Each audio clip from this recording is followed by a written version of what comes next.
नमस्कार, मैं हूं सुमित अवस्थी और आप देख रहे हैं खबरों की खबर। रविवार रात से ही सिर्फ हिंदुस्तान ही नहीं बल्कि पूरी दुनिया कह रही है टीम इंडिया जिंदाबाद। क्या शानदार टीम है। शानदार इसलिए कि चैंपियंस ट्रॉफी की जीत महज इत्तेफाक नहीं बल्कि टीम इंडिया की मजबूती का सबूत है, कई दिनों की मेहनत का नतीजा है। खबरों की खबर में हम आपको दिखाएंगे कि भारत के चैंपियन होने के क्या मतलब है, लेकिन ये भी बताएंगे कि सबसे बड़ी मंगल बेला में किसने अमंगल फैलाने की कोशिश की। आज हम आपको इतिहास के उन पन्नों में भी ले चलेंगे जो वर्तमान में सबसे ज्यादा खुले हैं। इस सवाल का जवाब तलाशेंगे कि क्या 318 साल बाद अब मुगल बादशाह औरंगजेब की कब्र खुदनी चाहिए दोबारा से। आज हम आपको पंजाब भी लिए चलेंगे, पंजाब की बात करेंगे और वहाँ पे आम आदमी पार्टी की सरकार है, तो क्या बच्चों से स्कूल के इम्तिहान में आम आदमी पार्टी से जुड़े सवाल ही पूछे जाएंगे और क्यों बीजेपी इस पूरे मुद्दे पर बवाल खड़ा कर रही है। और आज आपको उस खबर की तरफ भी ले चलेंगे कि क्या महाराष्ट्र के पूर्व मुख्यमंत्री उद्धव ठाकरे जब अपने पिता बाल ठाकरे के रास्ते पे चल रहे हैं, उस रास्ते की ओर जिसे 59 साल पहले बाल ठाकरे ने बनाया था। इस पर भी विस्तार से बात करेंगे, लेकिन अब बात करेंगे चैंपियंस ट्रॉफी की। करते हैं शुरुआत सबसे पहले। कल दुबई में टीम इंडिया को मिली शानदार जीत का जोश ऐसा है कि 2027 में होने वाले वर्ल्ड कप भी अब दूर नहीं दिखाई देता। टीम इंडिया ने दुबई में चैंपियंस ट्रॉफी किसी भी एक चैंपियन की तरह जीती और पूरा देश खुशी से झूम उठा। सारे के सारे मैच भारत ने बहुत आसानी से और बड़ी अच्छी प्लानिंग के साथ जीते। लेकिन मध्य प्रदेश के महू में भी जीत के बाद जश्न का जुलूस निकला, जो कि बाद में एक बड़े विवाद में तब्दील हो गया। दो समुदाय आमने सामने आ गए, कई दुकानों और गाड़ियों को फूंक दिया गया। घंटों की मशक्कत के बाद हालात को काबू में लिया गया, लेकिन सवाल है कि मंगल बेला में ऐसा अमंगल क्यों। हमारे सहयोगी अनुराग द्वारी की खास रिपोर्ट देखिए। सब ठेले, दुकान, मॉल सब बंद है। रात के 10 बजे से रात के 12 बजे तक आमने सामने लड़ाई चली थी। थोड़े गए तरावी की नमाज चल रही थी, उस दौरान की ये घटना है। मेरी सबसे राम दुआ है, मुझे विश्वास ही नहीं है कि मेरे घर को कुछ करेंगे। मेरे ऐसे संबंध हैं इनसे, मुझे समझ में नहीं आई कि क्या बात है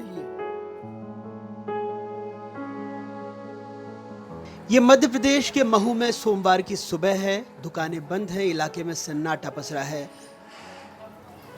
कुछ दुकानें, कुछ गाड़ियां, कुछ घर जले पड़े हैं, जो रविवार रात के तनाव के गवाह हैं।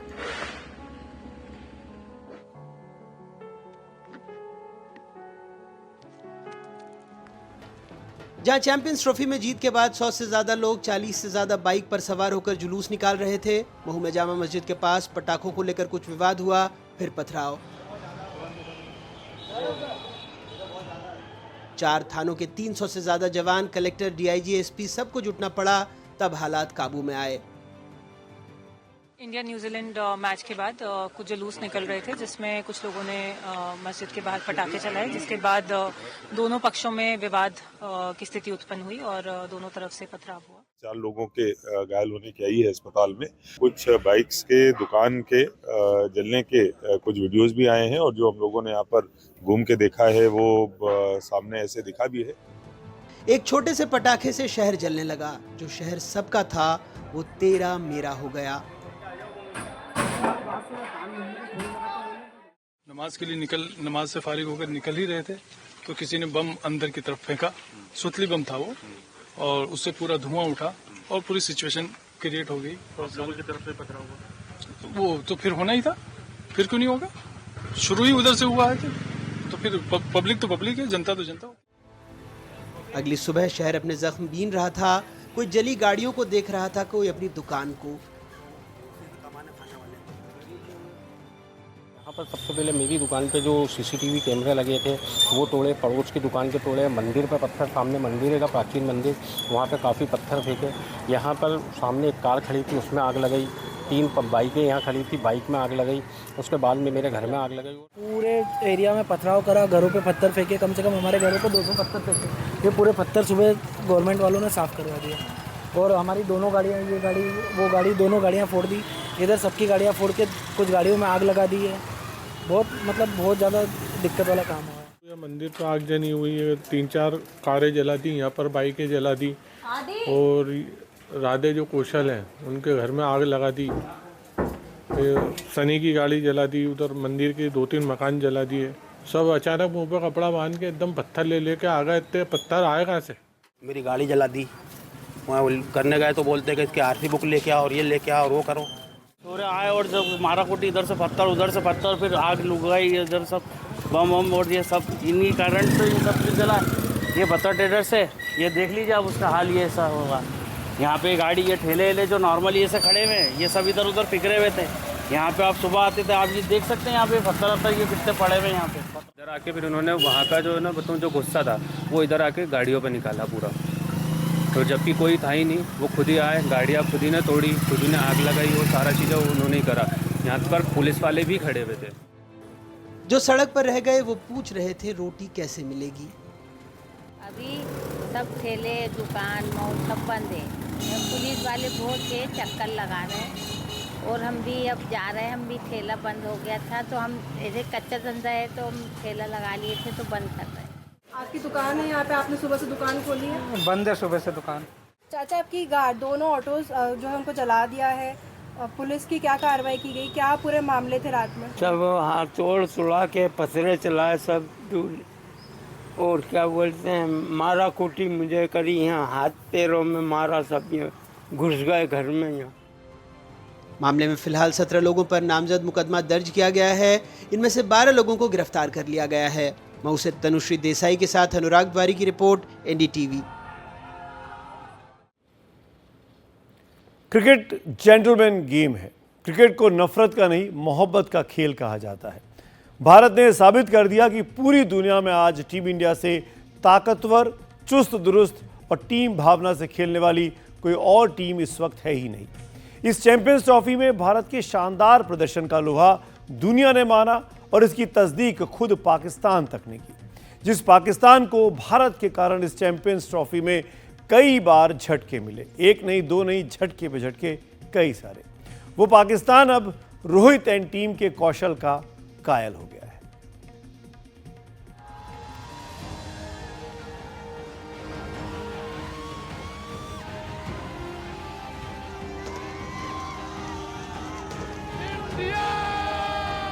इससे साबित होता है कि हमारी जो डोमिनेंस है क्रिकेट में ये शुरुआत है। Best side in the champions trophy वो जीत गए हैं।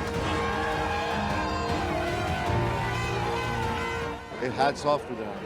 It was just I was lucky to watch the winning shot. इस जीत ने क्रिकेट का व्याकरण बदल दिया है।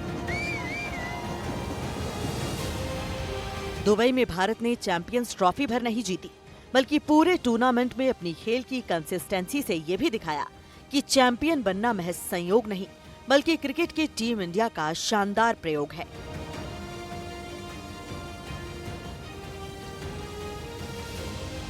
ये जीत पूरे देश को भावनाओं की एक डोर में बांधने वाला है। ये जीत अगले वर्ल्ड कप के दरवाजे पर भारत की मजबूत दस्तक है। ये जीत बताती है कि टीम इंडिया कितनी मजबूत, कितनी अभेद्य है। ये जीत इस बात का भी संदेश देती है कि जिसके पास रोहित और विराट हो, उसके ठाठ क्यों नहीं होंगे। ये जीत पाकिस्तान को भी 3-3 जख्म दे गई है और ये जीत दुनिया के क्रिकेट पर भारत की बादशाहत की जय घोष सुना रही है। रविवार रात टीम इंडिया ने न्यूजीलैंड पर फतह दुबई में पाई, लेकिन जीत की लड़ियां तड़तड़ाने लगी हिंदुस्तान में। खुशियों की दिवाली शहर दर शहर मनने लगी। भारत के लिए तो खुशियों का महान लम्हा था ही, लेकिन भारतीय खिलाड़ियों की अद्भुत विजेता पारी देखकर पाकिस्तान के खिलाड़ियों के मुंह से भी बस इतना ही निकला, वाह रोहित, वाह Hindustan. Best side in the champions trophy वो जीत गए हैं और इसमें कोई दो छम्बे की बात नहीं होनी चाहिए और ये बात कहना बिल्कुल जायज़ होगी कि पिछले 10 साल से I think the best team emerge हुई है, जो I think ICC champions trophy में या आईसीसी टूर्नामेंट्स में आई थिंक वो इंडिया है। लास्ट ईयर भी जीते हैं और अभी भी जीते हैं और चैंपियंस ट्रॉफी में कमाल किया है। वरुण जब से आए हैं, विराट ने कमबैक किया, बाकी सब लड़कों ने, रोहित ने आज चिप इन किया। I think it's just goes to shows the quality of cricket that they're playing. जीत के रंग में पुराने गिले शिकवों के दाग रंगते नहीं बल्कि धुल जाते हैं। कांग्रेस प्रवक्ता शमा मोहम्मद ने कप्तान रोहित शर्मा को मोटा कहकर तंज कसा था, लेकिन जब दुबई के स्टेडियम में रोहित ने 83 गेंदों पर 76 रनों की आतिशी पारी खेली तो उन्हें भी लगा कि बॉस हिट करने में रोहित का जवाब नहीं। टीम इंडिया को चैंपियंस ट्रॉफी 2025 जीतने में उनके शानदार प्रदर्शन के लिए बधाई। कप्तान रोहित शर्मा को सलाम, जिन्होंने शानदार 76 रन बनाकर जीत की नींव रखी। श्रेयस अय्यर और केएल राहुल ने महत्वपूर्ण पारियां खेलकर भारत को जीत दिलाई। याद रखने लायक जीत। यही जज्बा है जो पूरे देश को एकता की डोर में बांधता है। यही जोश है जिसमें भारत सिर्फ भारत होता है, न किसी जाति की जकड़न में कसता है, न धर्म का धंधा संभालता है। जिन्हें इस जीत में संप्रदाय और मजहब की दीवार नजर आने लगी, उनकी बोलती विराट कोहली का बल्ला बंद नहीं करती, बल्कि विराट के संस्कार भी दिल को छू लेते हैं। जब अपनी टीम के क्रिकेटर मोहम्मद शमी की मां से विराट मिले तो झुककर पैर छू लिए। ये बताता है कि क्रिकेट नफरत की आग में धधकने का नहीं, बल्कि मोहब्बत का पैगाम देने वाले शरीफों का खेल है। तभी तो क्रिकेट को गेम ऑफ जेंटलमैन कहते हैं, और तभी तो जीता हिंदुस्तान। लेकिन पाकिस्तान के खिलाड़ी भी कह रहे हैं कि वाकई चैंपियन है तो इंडिया ही। शुभमन और अपना रोहित ने जो पार्टनरशिप करी और उसके बाद क्योंकि एक बड़ी पार्टनरशिप हुई, उसके बाद विकेट गिरी, लेकिन इंडिया हैड दैट कॉन्फिडेंस क्योंकि they bat deep in the batting में डीप करता है। 8वें पे आके जद्दू आता है और जिस तरीके से हार्दिक पांड्या आके और केएल राहुल डेफिनेटली क्योंकि सेमीफाइनल की से उनकी फॉर्म आई है, उन्होंने बड़ा जबरदस्त प्रदर्शन दिखाया अपनी बैटिंग के हवाले से और आज भी कॉन्फिडेंस नजर आया, कंपोज नजर आया और काम नजर आया और मेक श्योर किया कि गेम फिनिश करे। टीम इंडिया के कप्तान ने सिर्फ न्यूजीलैंड के छक्के ही नहीं छुड़ाए, बल्कि छक्कों का रिकॉर्ड भी बना दिया। रोहित शर्मा ने अब तक की चैंपियंस ट्रॉफी में सबसे ज्यादा छक्के लगाने का रिकॉर्ड अपने नाम कर लिया है। अब की बार रोहित शर्मा ने कुल 33 छक्के लगाए और इसके साथ ही वेस्टइंडीज के क्रिस गेल का रिकॉर्ड भी तोड़ दिया। और तो और न्यूजीलैंड को फाइनल में 4 विकेट से हराकर भारत ने तीसरी बार ये सुपर खिताब अपने नाम कर लिया। इसके साथ ही टीम इंडिया चैंपियंस ट्रॉफी की सबसे सफल टीम भी बन गई। यही है कि आप बल्ले से जवाब दो, लोगों तो बोलने का काम है, लेकिन मुझे लगता है कि उनमें अब भी क्रिकेट बहुत बाकी है। जिस तरह से विराट ने इस टूर्नामेंट में बैटिंग की है, पहले मैच में 100, फिर बाद में एक मैच में 100 चुके, पूरा टूर्नामेंट में उसने अच्छी बैटिंग की है। और रोहित शर्मा का जो फाइनल का इनिंग्स है, आई थिंक ये इनिंग्स सबको मुझे ये कहना चाहता हूं कि याद दिला देता है कि रोहित शर्मा की बैटिंग में कितनी मजा है। मतलब देखने वालों को इतना अच्छा लगता है कि उसका जो एलिगेंस है, उसका जो पावर है और जो फिनिश करता है, बहुत ही बढ़िया।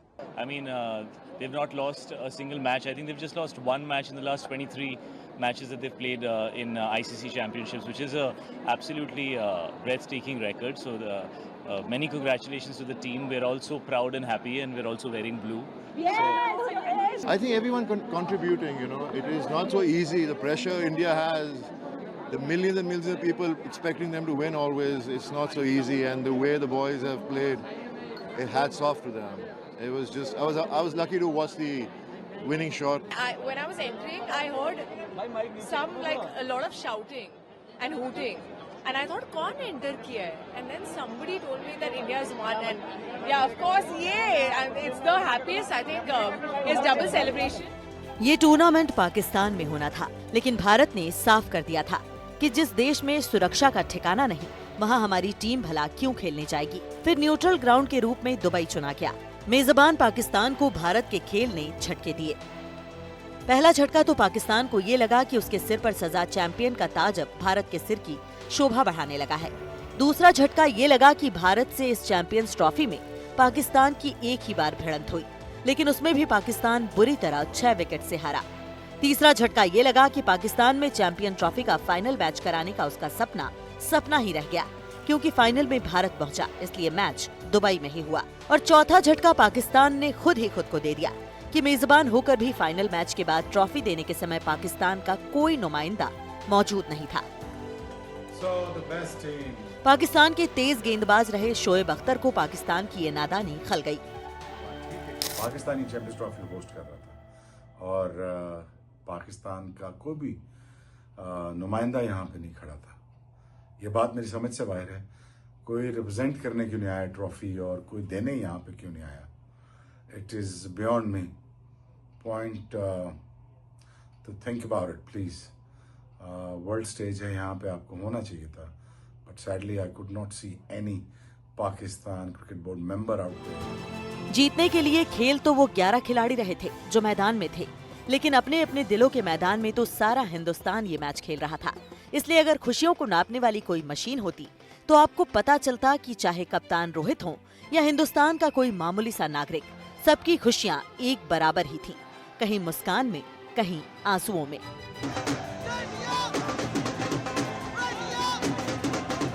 बहुत चांगला होता मैच।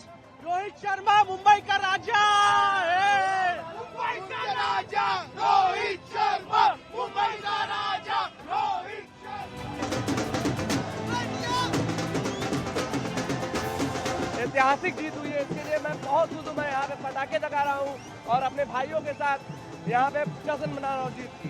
बॉर्डर पर हमारे जितने फौजी भाई हैं उनकी जीत हुई है, सब बच्चों के माता पिता की जीत हुई है, यह नौजवानों की जीत है, सारी माँ बहनों की जीत है।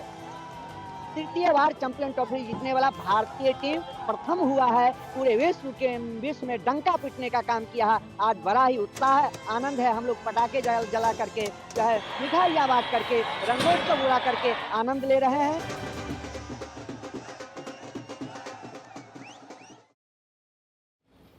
कल शाम से ऐसा लग रहा है कि देश में कुछ और काम है ही नहीं सिवाय जश्न के। देश भर में, दुनिया भर में भारतीय क्रिकेट के फैन जश्न मना रहे हैं। ये जीत कोई तुक्के की जीत नहीं है। इस जीत के पीछे बहुत मेहनत लगी है, बहुत प्लानिंग लगी है। क्यों भारतीय टीम सर्वश्रेष्ठ टीम कहला रही है, ये आपको कुछ ग्राफिक्स के जरिए हम समझाने की कोशिश करते हैं। आखिरकार क्यों ये कहा गया कि टीम इंडिया इस वक्त दुनिया की वर्ल्ड चैंपियन है, कैसे उसने बड़े शानदार तरीके से ट्रॉफी को जीता, इसको विस्तार से समझिए। टीम इंडिया इकलौती टीम है जिसमें नंबर 1 से 8 तक बैटिंग ऑर्डर बिल्कुल दुरुस्त है। रोहित शर्मा, शुभमन गिल, विराट कोहली, श्रेयस अय्यर, केएल राहुल या फिर ऋषभ पंत, हार्दिक पांड्या, रविंद्र जडेजा, अक्षर पटेल या फिर वॉशिंगटन सुंदर, कोई भी कभी भी बल्लेबाजी करने आ सकता है और खेल का रुख भारत के पक्ष में बदल सकता है। टीम इंडिया में इस वक्त जो ऑलराउंडर्स हैं उसमें हार्दिक पांड्या, रविंद्र जडेजा, अक्षर पटेल, वॉशिंगटन सुंदर जैसे शानदार ऑलराउंडर्स की भरमार है। वैसे ही ऑलराउंडर्स जैसे 1983 के वर्ल्ड कप में जब कपिल देव की टीम में जीता था तो आखिर तक बैटिंग ऑर्डर था और बहुत सारे ऑलराउंडर्स खेल रहे थे। अब अगर बॉलर्स की बात की जाए तो भारत के पास इस वक्त वर्ल्ड क्लास बॉलर्स हैं। कुलदीप यादव, जसप्रीत बुमराह जो कि इस वर्ल्ड कप में तो नहीं खेले पर उनका खौफ कायम है, मोहम्मद शमी, अर्शदीप सिंह, हर्षित राणा, वरुण चक्रवर्ती, ये तमाम लोग ऐसे हैं जिसमें यंगस्टर भी हैं और अनुभवी भी हैं। बहुत ही शानदार मिश्रण है बॉलिंग लाइनअप का। टीम इंडिया में एक तरफ रोहित शर्मा, रविंद्र जडेजा, विराट कोहली, जसप्रीत बुमराह, मोहम्मद शमी जैसे दिग्गज खेलते हैं, तो वहीं शुभमन गिल, ऋषभ पंत, वॉशिंगटन सुंदर, अर्शदीप सिंह, हर्षित राणा, वरुण चक्रवर्ती जैसे युवा का इसके अंदर मिश्रण है जिनके तेवर देखने वाले होते हैं। टीम इंडिया के पास 4 से 5 टॉप क्वालिटी के इस वक्त स्पिनर्स हैं और शायद यही वजह रही कि गौतम गंभीर और रोहित शर्मा की जोड़ी ने स्पिनर्स को इस टूर्नामेंट में खिलाने में कोई भी कोताही नहीं बरती। अब देखिए ना, कुलदीप यादव, रविंद्र जडेजा, अक्षर पटेल, वरुण चक्रवर्ती तो लगातार मैच खेले, बेंच स्ट्रेंथ में भी वॉशिंगटन सुंदर बाहर बैठे हुए थे, यानी इतनी शानदार स्पिनर्स का लाइनअप था भारतीय टीम के पास। पहले टीम इंडिया फील्डिंग में चूक जाती थी, फील्डिंग उसकी कमजोरी मानी जाती थी, लेकिन अब देखिए उसके पास रविंद्र जडेजा है, श्रेयस अय्यर है, अक्षर पटेल है, हार्दिक पांड्या है और विराट कोहली का तो मुकाबला ही नहीं। ऐसे चुस्त दुरुस्त फील्डर से टीम पूरी तरीके से लैस है। मौका मिलने पर हर खिलाड़ी मैच विनर बन जाता है और वो मैच को जिता सकता है और यही चैंपियंस ट्रॉफी 2025 की खासियत रही। इस टीम को देश ही नहीं विदेश में भी जीतने की काबिलियत अब हासिल हो चुकी है। 2024 T20 वर्ल्ड कप भारत ने वेस्टइंडीज में जीता था, तो 2025 का ये चैंपियंस ट्रॉफी दुबई में जीता। ये दोनों आईसीसी टूर्नामेंट्स थे और दोनों टूर्नामेंट भारत के बाहर खेले गए। और तो और इस टीम की बेंच स्ट्रेंथ भी बड़ी टीमों को हराने का दम रखती है। बड़े बड़े खिलाड़ी बाहर बैठे रहे, जैसे ऋषभ पंत, जैसे वॉशिंगटन सुंदर, उनको मैच खेलने के मौके तक नहीं मिले क्योंकि लगातार टीम अच्छा खेल रही थी। तो ये ताकत है भारतीय टीम की, जिस वजह से चैंपियंस ट्रॉफी पर इतनी बढ़िया प्लानिंग के बाद टीम ने कब्जा किया। एक भी मैच नहीं गंवाया इस पूरे टूर्नामेंट में। आगे बढ़ते हैं आज की अगली खबर की ओर। क्या 318 साल बाद औरंगजेब की कब्र खुदेगी? ये सवाल महाराष्ट्र और महाराष्ट्र के बाहर पूरे देश में पूछा जा रहा है, क्योंकि वहां के मुख्यमंत्री ने कुछ ऐसा ही बयान दिया है। कभी औरंगजेब के नाम की सड़क, तो कभी औरंगजेब के नाम से जुड़े शहर, तो कभी औरंगजेब की कब्र। अलग अलग वजहों से इन सब की चर्चा अपने देश में होती रहती है। इस बार कब्र चर्चा में है। बीजेपी ने जहां कांग्रेस के कंधे पर बंदूक रखकर चलाने की कोशिश की है, वहीं कांग्रेस पूछ रही है कि बीजेपी अपने अधिकारों का इस्तेमाल आखिरकार कब करेगी।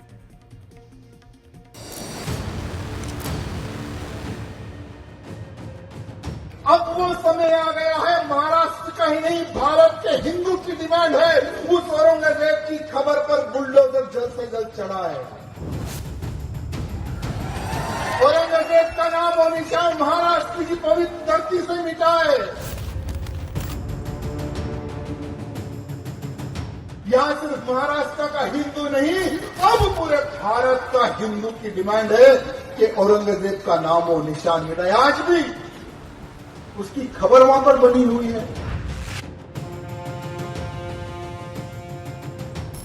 यही वो कब्र है जिसकी चर्चा महाराष्ट्र से शुरू हुई और अब पूरे देश में फैल गई। आज आपको इस कब्र के बारे में भी विस्तार से बताएंगे, लेकिन पहले ये समझिए 318 साल पुरानी औरंगजेब की कब्र चर्चा में क्यों है। दरअसल 7 मार्च को शिवाजी महाराज के वंशज और बीजेपी के मंत्री शिवेंद्र राजे भोसले ने मांग की थी कि औरंगजेब की कब्र को हटा देना चाहिए। औरंगजेब की भी कब्र जो है वो महाराष्ट्र में नहीं रहनी चाहिए, तो इसमें कुछ ये नहीं है, गलत बात नहीं है कुछ। इसके बाद महाराष्ट्र के मुख्यमंत्री देवेंद्र फडणवीस ने क्या कहा, जरा वो भी सुन लीजिए।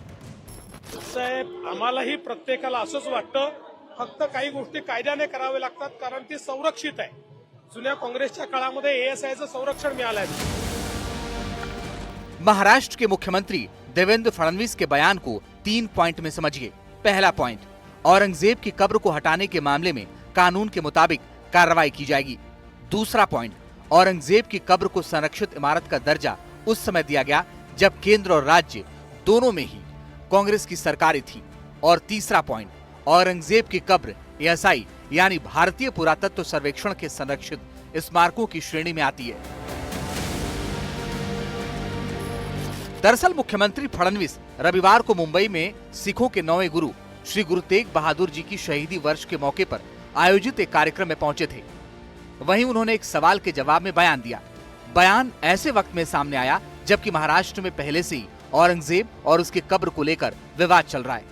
मुख्यमंत्री का बयान सामने आया तो महाराष्ट्र सरकार के मंत्री और बीजेपी नेता भी सामने आ गए। मुख्यमंत्री महोदय ने कहा है कि हमारी भी इच्छा है कि जो औरंगजेब ने छत्रपति धर्मवीर संभाजी राजे की क्रूर हत्या की और मराठों के ऊपर हमला किया, मराठों को धर्मांतर करने के लिए फोर्स किया, ऐसे औरंगजेब का कोई भी निशाना महाराष्ट्र में न रहे, ये तो हमारी भूमिका ही है।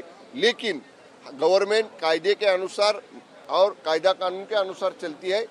जो भी डिपार्टमेंट का, सेंट्रल डिपार्टमेंट का इसको स्ट्रक्चर के लिए प्रोटेक्शन मिला है, उसके बारे में लॉ के तहत, कायदा और कानून के तहत आगे की कार्यवाही की जाएगी। नहीं, इसमें तो जो औरंगजेब का उदात्तीकरण कर रहे हैं उनको पूछना चाहिए। जो लोग औरंगजेब का उदात्तीकरण करने वाले को अपने साथ में लेके राजनीति बना रहे उनको पूछना चाहिए। हमारी मांग तो यह है कि छत्रपति शिवाजी महाराज हो या छत्रपति संभाजी महाराज हो, उनका रिस्पेक्ट होना चाहिए।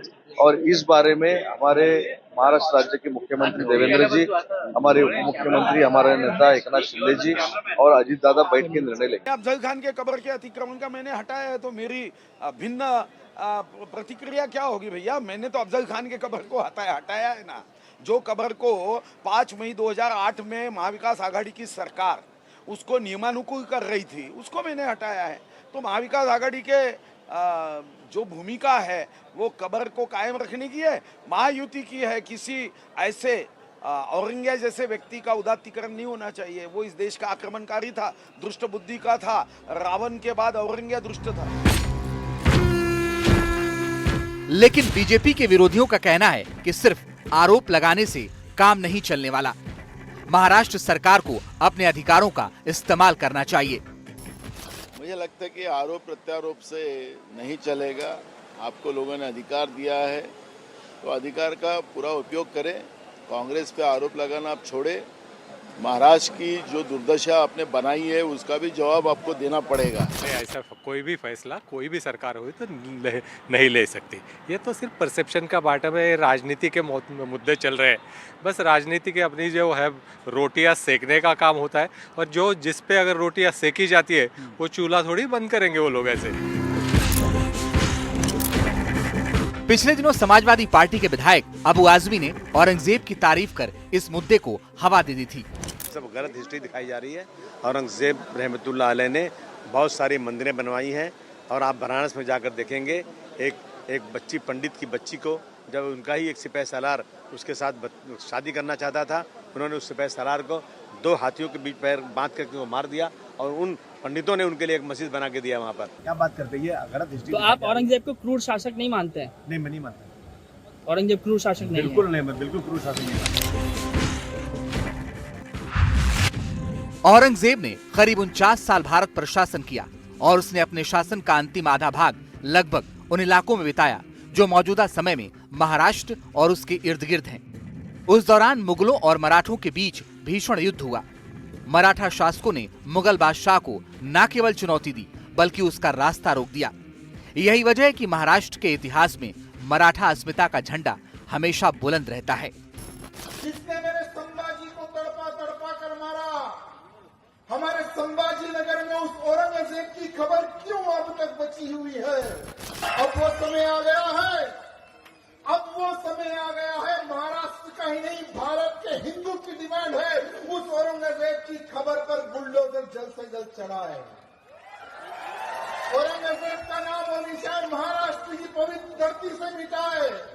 यहाँ सिर्फ महाराष्ट्र का हिंदू नहीं, अब पूरे भारत का हिंदू की डिमांड है कि औरंगजेब का नाम और निशान मिटाए। आज भी उसकी खबर वहां पर बनी हुई है, उस गद्दार की खबर वहां पर बनी हुई है। आज भी औरंगजेब के नाम के कईयों बोर्ड यहाँ वहां पर मैं देखता हूँ। जब संभाजी नगर एयरपोर्ट से मैं उतरता हूँ तो वहां पर भी एक बड़ा नाम लिखता है, औरंगाबाद एयरपोर्ट में आपका स्वागत है। जब नाम बदला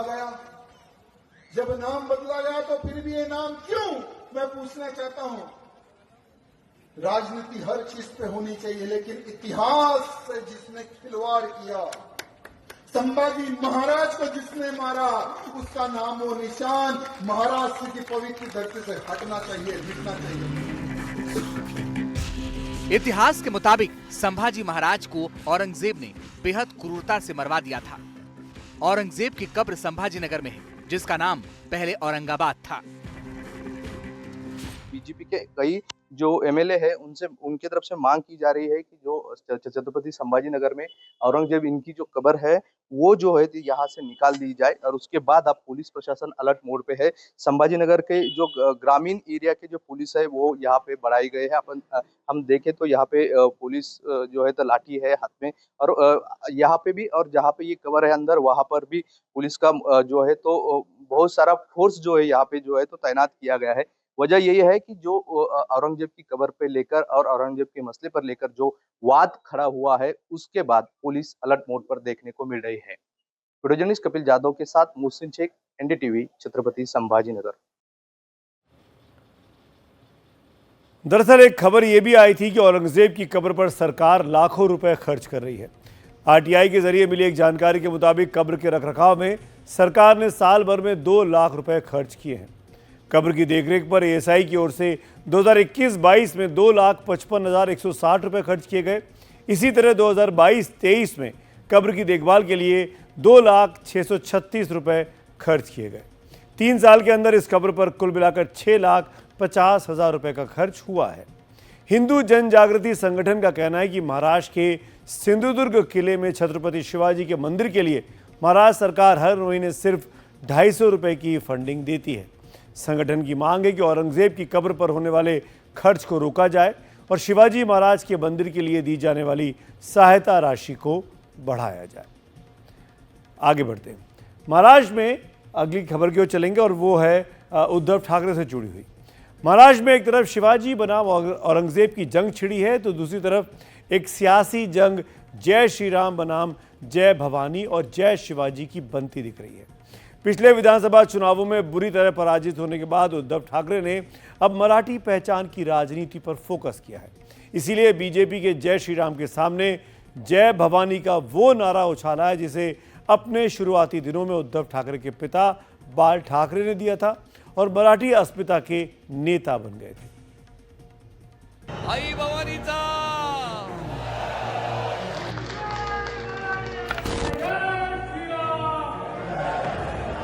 जय श्रीराम पण जय शिवाजी जय भवानी पण बोलतो पण त्याला सोडू नका।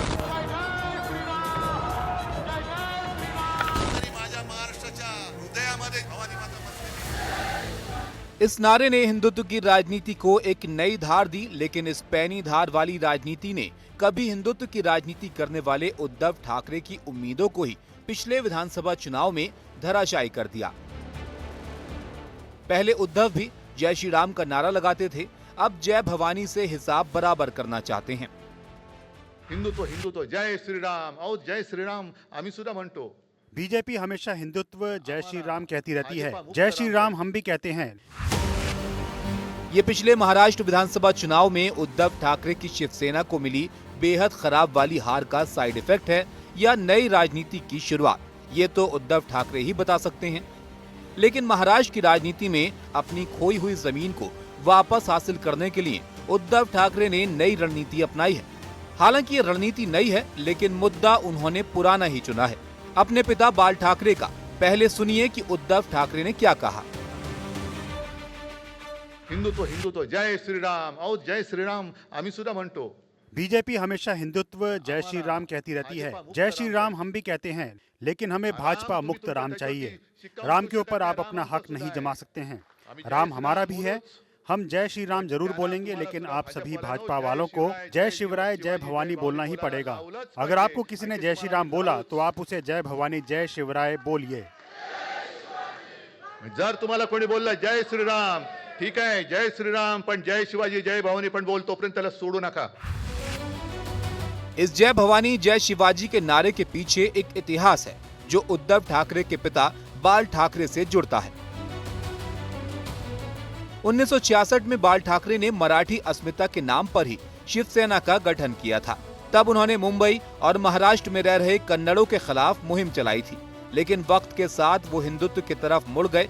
बल्कि बाबरी मस्जिद के ढांचे को गिराया गया तो बाल ठाकरे ने माना था कि ये काम उनके शिव सैनिकों ने किया था। लेकिन बाल ठाकरे जिस हिंदुत्व की राजनीति के समर्थक थे, वो राजनीति उद्धव ठाकरे के समय में बदल गई। 2019 में महाराष्ट्र के मुख्यमंत्री बनने के चक्कर में उन्होंने कांग्रेस और एनसीपी से हाथ मिला लिया। इससे उद्धव के मुख्यमंत्री बनने का सपना तो पूरा हो गया, लेकिन बाल ठाकरे की राजनीति उनके हाथों से फिसलती चली गई। जब 2022 की गर्मियों में एकनाथ शिंदे पूरी पार्टी ही तोड़कर बीजेपी के साथ चले गए और बीजेपी की मदद से मुख्यमंत्री बन गए। अब विधानसभा की हार से उद्धव को लगता है कि ज्यादा राष्ट्रीय होने की जगह मराठी मानुष की बात करके ही लोगों से जुड़ा जा सकता है। दरअसल भूमिपुत्रों को न्याय दिलाने के मकसद से बनी शिवसेना का शुरुआत से ही नारा जय शिवाजी जय भवानी का रहा है। खास तौर से ये नारा मराठी अस्मिता से भी इसलिए जुड़ा रहा क्योंकि शिवाजी महाराज के समय से ही जय भवानी नारे का इस्तेमाल किया जाता रहा है। दूसरी तरफ बीजेपी जय श्री राम के नारे के जरिए देश भर के हिंदुओं को एक छत के नीचे लाने का प्रयास कर रही है। हालांकि कांग्रेस और एनसीपी के साथ आने के बाद भी उद्धव ठाकरे राम मंदिर के पक्ष में ही खड़े रहे। उसी तरह राहुल गांधी के सावरकर विरोधी रुख के खिलाफ वो हमेशा सावरकर के समर्थन में ही बोलते रहे।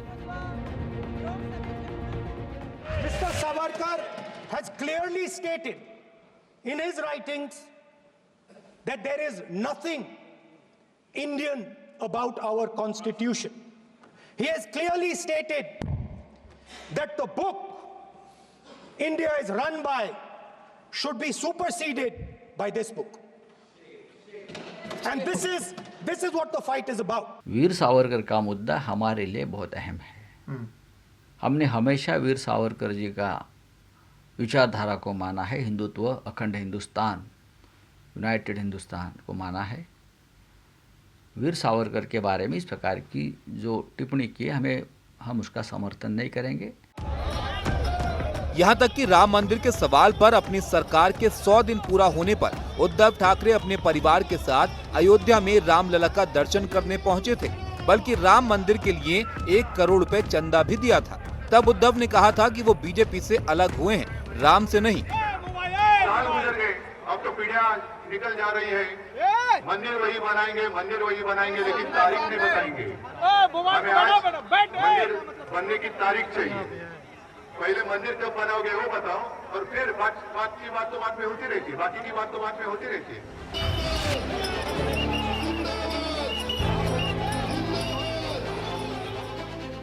लेकिन मतदाताओं ने राम नाम के साथ वोट का नाता बीजेपी से जोड़ दिया। दूसरी तरफ एमवीए में आने से उद्धव ठाकरे की हिंदुत्ववादी छवि धूमिल हुई थी।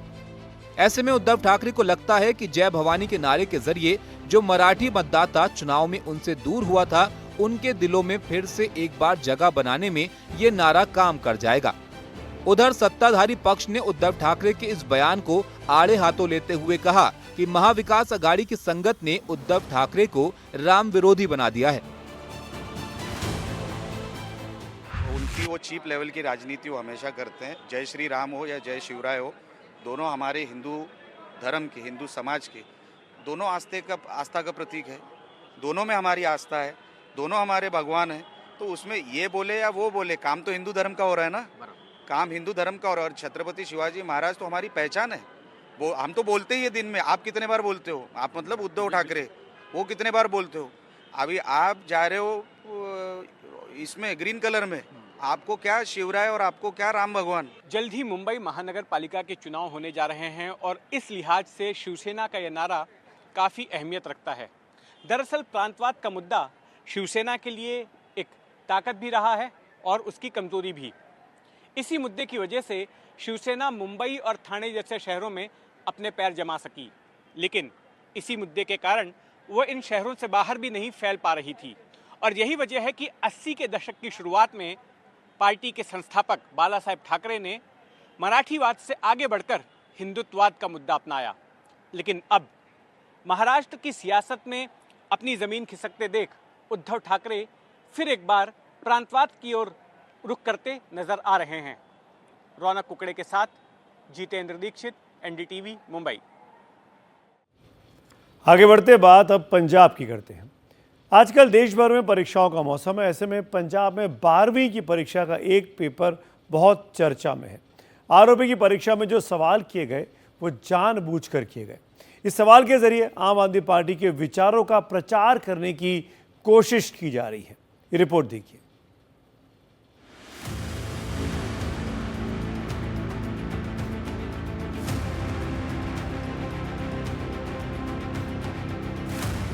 जो लोग गुरमुखी नहीं समझते हैं, उन्हें बता दें कि पूरा विवाद इन सवालों की वजह से है। 12वीं के बच्चों से परीक्षा में सवाल किया गया कि आप पार्टी की स्थापना कब हुई।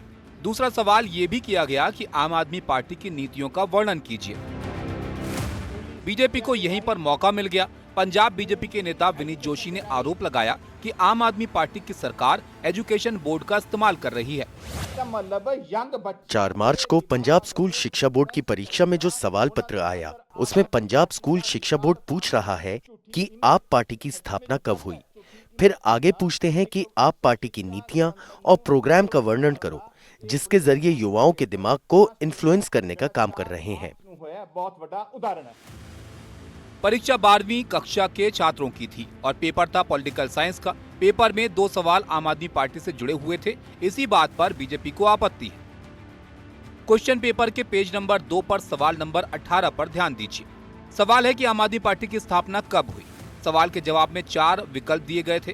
पहला विकल्प 26 नवंबर 2012, दूसरा विकल्प 26 जनवरी 2012, तीसरा विकल्प 26 दिसंबर 2012 और चौथा विकल्प 15 अगस्त 2012। इसी तरह प्रश्न पत्र में आगे 8 नंबर का एक सवाल है। आम आदमी पार्टी की नीतियों और कार्यक्रमों का वर्णन कीजिए। बीजेपी ने इस बोर्ड के सवाल के विरोध में सवाल उठाया कि आखिर बीजेपी, कांग्रेस या शिरोमणि अकाली दल से जुड़ा कोई सवाल बच्चों से क्यों नहीं किया गया। साफ है, आम आदमी पार्टी सिस्टम का गलत इस्तेमाल कर रही है। तो क्या आम आदमी पार्टी प्रश्न पत्र के जरिए एक खास विचारधारा का प्रचार कर रही है? पंजाब में साल 2027 में विधानसभा चुनाव होने हैं। राज्य में 117 विधानसभा सीटें हैं और 93 सीटों के साथ आम आदमी पार्टी वहां सत्ता में है। दिल्ली में आम आदमी पार्टी की करारी हार के बाद पंजाब के कांग्रेस नेता प्रताप सिंह बाजवा ने दावा किया था कि आम आदमी पार्टी के 30 विधायक कांग्रेस के संपर्क में हैं। Bureau report, NDTV India. और अब आपको बता देते कि कल यानी 11 मार्च को क्या क्या बड़ी खबरें हो सकती, क्या कुछ खास होने वाला है। यानी कल का कैलेंडर। प्रधानमंत्री मोदी कल मॉरिशस की यात्रा पर जा रहे हैं। पीएम 11 और 12 मार्च को मॉरिशस की राजकीय यात्रा पर रहेंगे और इस दौरान वहां के नेशनल डे में बतौर चीफ गेस्ट शामिल होंगे। प्रधानमंत्री मोदी वहां भारतीय मूल के लोगों से भी मिलेंगे। मॉरिशस की आबादी का करीब 68% हिस्सा भारतीय मूल का है। इनमें ज्यादातर बिहार और उत्तर प्रदेश के लोग हैं। दूसरी बड़ी खबर जो कल होगी, पश्चिम बंगाल की सत्ताधारी पार्टी तृणमूल कांग्रेस अपने 10 सांसदों की टीम को कल चुनाव आयोग के पास भेज रही है और पार्टी के सांसद आयोग के पास एक शिकायत लेकर आ रहे हैं कि राज्य में कई फर्जी मतदाताओं का खुलासा हुआ है। तो आज मेरे साथ खबरों की खबर में इतना ही। शुभ रात्रि।